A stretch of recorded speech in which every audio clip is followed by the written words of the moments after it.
It's always such a pleasure to wake up and have an excellent buffet breakfast waiting for you. Have a leisurely meal, some eggs, bacon, rice, sausage, fruits, juices, breads, rolls, all kinds of great breakfast foods.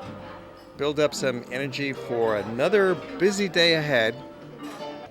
Starting out here from the Palace Hotel, we always like to pick good quality, centrally located hotels and have breakfast in the morning included so we can chat with each other, catch up on the day's activities, and find out what's coming up.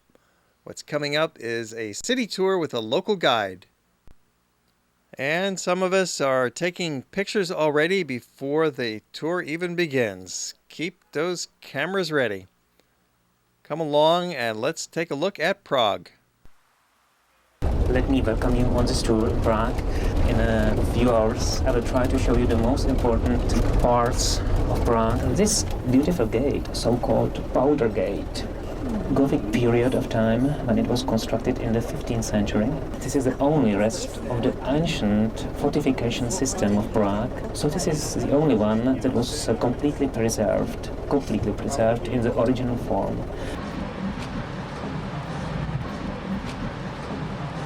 It's the only place where you can see several of the Prague bridges, and the most important one, the Charles Bridge.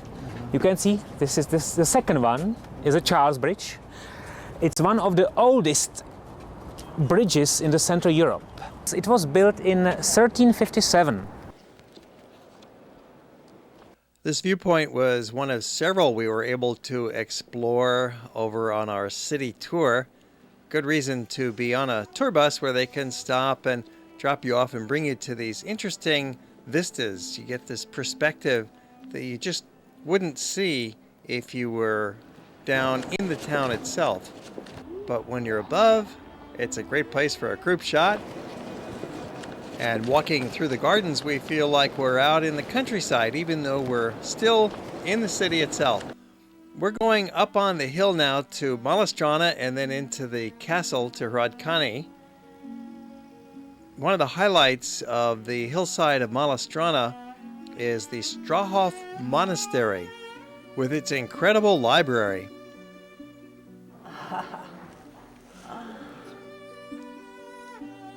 You're looking at the theological hall that was built back in the 17th century. It has 16,000 books, most of them Bibles and related to religion in one way or the other, the theological hall. Astonishing Baroque and Rococo decor with the stucco and the beautiful carved bookshelves. The oldest book in here is a Bible dating back to the 10th century. And then there's a short hallway that's a library in itself that connects the theological hall with the philosophical hall. And our guide tells us about what we're seeing, brings us up to date on some of these curiosity cabinets, and then we gaze into the philosophical hall. But there are the volumes just covering generally all the subjects of the science and of the knowledge. The hall with its incredible ceiling and massive quantity of important old books represents the Age of Enlightenment, with philosophy and knowledge leading man up to greater heights. It's an easy walk from the Strahov monastery over to Prague Castle. It only takes about 10 minutes to walk and you pass through some of the most interesting parts of town. This part of Prague is proclaimed to be one of the most beautiful because there are very well preserved houses that usually belongs to the 17th and 18th century. This part of Prague we called Hradcany. Hrad, it means castle. So it's like a quarter that is around the Prague castle. It was an independent town that was founded already in the beginning of the 14th century. In the medieval times, the Prague was divided into 3 independent towns. So it was not unified as you can see it today. It was Old Town, New Town and Hradcany as well at the beginning of the 14th century. These 3 units were independent. It's a very special place because on quite a very small territory you can find very interesting institutions. For example, this part. This is the present Ministry of Foreign Affairs. As you can see, the Ministry of Foreign Affairs is quite powerful ministry. And they choose as a main seat the Chernin Palace. So the main facade is more than 100 meters long. It turns out that our tour guide works inside the Chernin Palace in the Foreign Ministry. He's studying to be a diplomat. And he's very educational for us as we learn more about the history of the castle, and we'll be entering into the cathedral and learning more inside the castle itself. As we walk through Hradcany district, you can see how charming this neighborhood is. Toscana Palace. It's an early Baroque building that was built at the end of the 17th century, and it belonged to the Duke of Toscana, who used to live in Prague, so he built for himself this beautiful palace here. On the right side, Schwarzenberg Palace. Schwarzenberg Palace today is a military museum. This palace was built in 1545, and as you can see, even here, you can see the reflection of the Italian architecture influence on the buildings in Prague. So you can see there is an influence of the Italian architecture on the main facade. We call it graffitos. It was like two layers, and it was scrapped inside. This is the old city hall of what had been the independent town of Hradcany. St. Vitus Cathedral takes its place as one of the great Gothic churches of Europe. With vast pinnacles soaring high above the huge nave, it's 400 feet long and 200 feet wide, making this the largest church in the country. It was built over an incredible 600-year period and was not completed until early in the 20th century. You could distinguish two parts of the cathedral. The old one, this was the original part of the cathedral that was built in 1344 by Charles IV. This front half of the cathedral is built in the 19th and 20th centuries, which means that it took a total of 600 years to build the cathedral. It was, for example, the beginning of the 30 Years' War and the Battle of the White Mountains, when the Czech aristocracy refused to accept Habsburgs on the Czech throne. And they believed in the election of their own king, not from the family of the Habsburgs. It's an interesting experience to hear about some of the history that took place 400, 500 years ago in a building that's 600 years old. So this building was standing throughout all of the time of the dramatic changes of emperors and kings and rulers in the Czech Republic area. It's really too complicated and twisted a story to go into in any detail here, but just to summarize, there was a lot of religious strife, Catholics versus the Protestants. There was a lot of strife between the Habsburgs ruling from Vienna and the local leaders in the Prague area who wanted to assert their own sovereignty. And the battles went back and forth. There was long periods of peace, and there were sharp periods of warfare. Rulers come and go, but this great cathedral has survived it all. And it's been accumulating artistic treasures the whole time. Ancient bronze, Gothic wood carvings, stained glass, including some from the early 20th century designed by Mucha. Later in the program, we'll take you to the museum of Alphonse Mucha. This most famous one is just a paint on a glass. It was made by the Czech artist Alphonse Mucha, and this is the allegory of all the history of the Czech nation from the very beginning. Actually, this is a tomb. It's made of silver completely. This extravaganza in silver was designed by the great Viennese artist Fischer von Erlach. We've seen him before in Prague, and we've seen a lot of his works in Vienna if you were with us on our earlier programs on the capital of Austria. This is the monument to St. John Nepomuk, who was beatified in an attempt by the church to counter the cult status of the Hussites and Jan Hus, part of that great split between the Catholics and the Protestants expressed in silver. And this was the royal oratory. Actually, it was, can you see there is several coat of arms as well, you know, representing the lands of the Kingdom of Bohemia. Czech sign is the lion in the red field.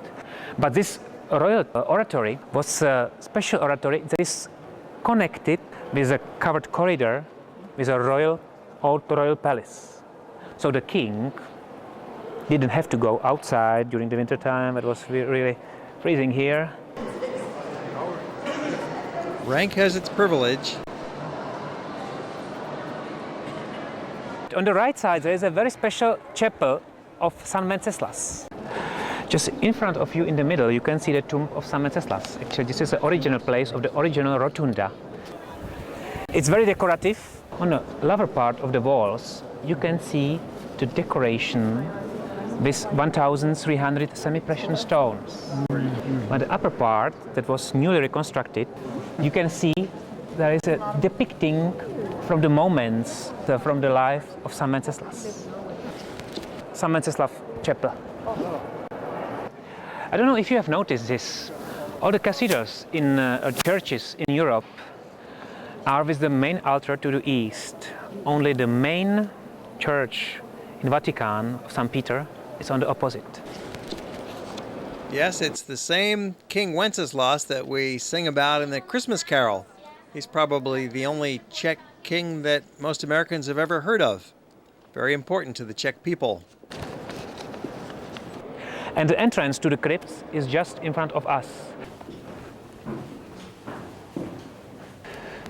This wood carving shows Prague in the 17th century in great detail. It was a very crowded and important city way back then. So King Wenceslas also has a main square named after him in the heart of town. He was important because he helped to bring Christianity to Bohemia. But he didn't last very long. He was on the throne for about 15 years, and then he was assassinated by his brother. This is the side doors of the cathedral. They used to be the main entrance. Now we're going into the main entrance of the palace, which is right next door to the cathedral. This was the royal residence, and we start with one of the most impressive Gothic palace rooms ever built. So this was the initial part of the royal palace, and the foundation of this palace belongs to the 8th century. But this is a special hall. This is so-called Vladislav Hall. It was built in the late Gothic style in 15th century. You can see the construction of the ceiling is completely different. It's a very light arches that made the main construction. Why this hall has this special form? As you can see, the hall is more than 60 meters long. Why the room like this? Because you know that one of the entertainment of the kings were the tournaments of the knights on the horses. And because we have quite a cruel winter here, so noblemen, they preferred to stay inside and warm. So it was like an indoor championship. The ground was made of wood all the times. And even the stairs, you will see that the stairs are quite wide and a little bit declined to make it easier for the horses to step inside. That is the most important hall of the Prague Castle area because of all the important events took place here. For example, coronation of the Czech kings. It took place here. Last year we had 10th anniversary of this democratic change in this country. So the President Havel, he invited 5 most important presidents of the world of those times. So George Bush was here, Gorbachev was here, Margaret Thatcher was here, and everything took place here because this is the most representative, most ancient hall of Prague Castle area. The tour continues through several of the private rooms of the royalty. We get to see some of the paintings of the royal family and notice this Gothic ribbed tracery up in the ceilings. The entire building is of this Gothic style. It's just so impressive. We also get a peek at the royal chapel, and from the terrace there is a commanding view over the Malá Strana the lesser town, and looking further in the distance off to the old town across the Charles Bridge, across the Moldau River, also called the Vltava River. So the main castle consists of the cathedral and the palace, and then finally a little row of houses.